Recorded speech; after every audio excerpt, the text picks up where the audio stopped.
you mentioned harvest, and that raises something I'm curious about. What's the contour of your year? How does it? I mean, what does it look like? You must have times that are pretty close, sort of hellish, where you're working all the time and it's frantic, and if you do anything wrong, it'll screw everything up. And if the rain comes, it'll screw everything up. Yeah, one year we had 10 inches of rain as we were just beginning. And I, of course, thought, it was flooding out here. It was just a ridiculous amount of water. And I thought, well, that's it. My pessimism came in. I thought, we'll never get the crop out. I don't think it was a week. We were back in full-fledged. It just shut off, and the sun came out, and, oh, okay. But every year is so different because of the weather. That, you feel the fall coming on when the locusts come and that first north air hits, and you can hear the corn, so there's that. But yet it's just, I don't know. I just don't think about it that way, I guess. I don't know if I fully understand the question. I'm sorry. Well, let's see. So you have harvest from early September, a lot of times? Mid-September. We'll start doing corn silage. That's very early for people with livestock. Everybody else would be maybe pushing late or October 1.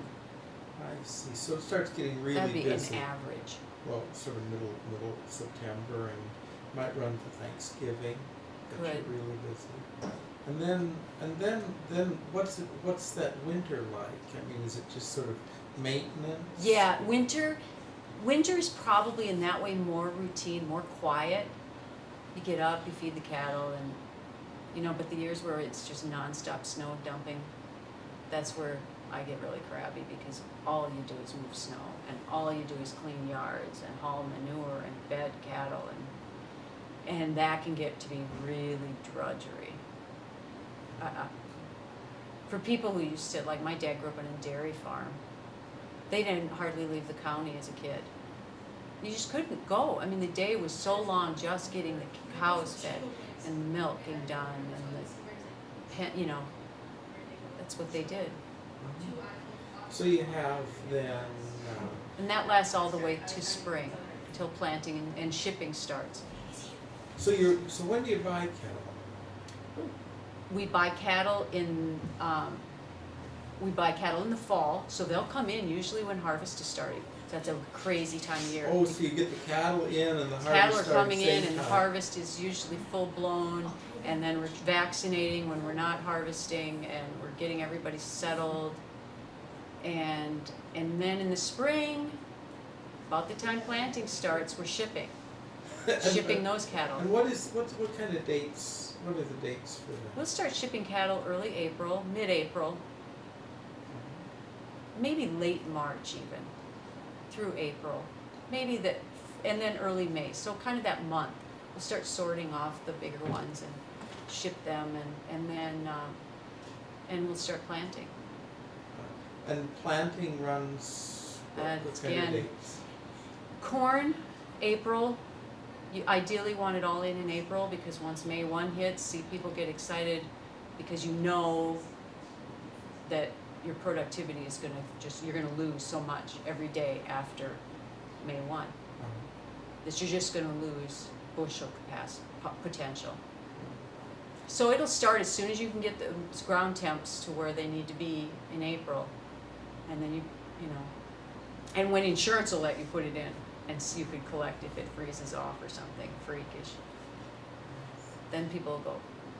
So you got planting, and when does that finish then? Oh, ideally May 15th for beans and corn. So or what happens? April, beans May, and boy, when we're not done in June, people are getting excited. So what happens between the end of planting and essentially the hot months of summer? Spraying, crop checking, maintenance, lots and lots and lots of maintenance, whatever needs to be done. And like I say, every year I'm amazed. There's fences to be rebuilt, there's shingling to be done, there's hay to be made. Every month, we put up hay. You know, that's at least 2 days plus cutting for a day or two, depending on breakdowns. So, You know, spraying, just trying to keep weeds in control. That's a huge managing weeds, huge, and gets, you know, and that's always evolving, changing. What the weeds are, what controls, what doesn't. That's where the crop consultant for us is such a. so then at this point, what have you got for animals? I mean, you've sold off most of the. What do you keep over the summer then? We bring the cattle that we brought in this spring. Ours all come from North Dakota in the summers, and there's about 66 head times 4 per pen. In the winters, we can up it to 100. Can easily be in the barn, or not quite. So you've 100 got a pen, so 400. you've got animals that come in the spring, and then when do they They'll leave? leave right before the new ones come, September. Oh, so you've got a short-term animal season and then a long-term. These are yearlings Uh-huh. that we bring in the spring. They're larger. They've been backgrounded for a little while, maybe on a pasture or something.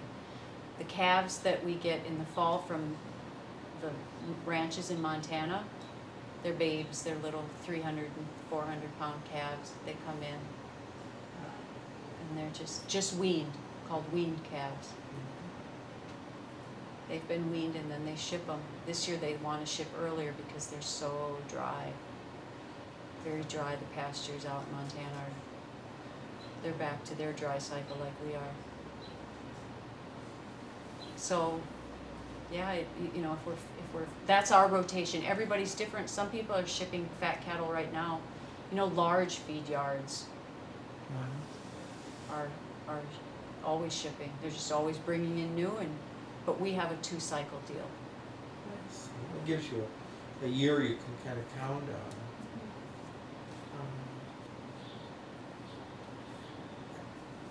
Last question. You know, I hear a lot of sad stuff about agriculture out here. Various kinds of sad stories.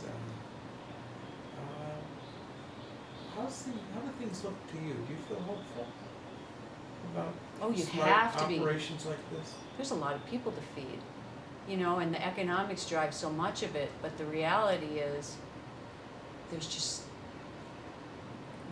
I am hopeful. I mean, my son is going into agronomy at Iowa State, and that's like the best agronomy school we've been told, and he's just so excited about it, and he says, I'm just excited to potentially develop something that could help, that, you know, to help alleviate starvation. I know that's extremely a political thing, but it also is a production issue.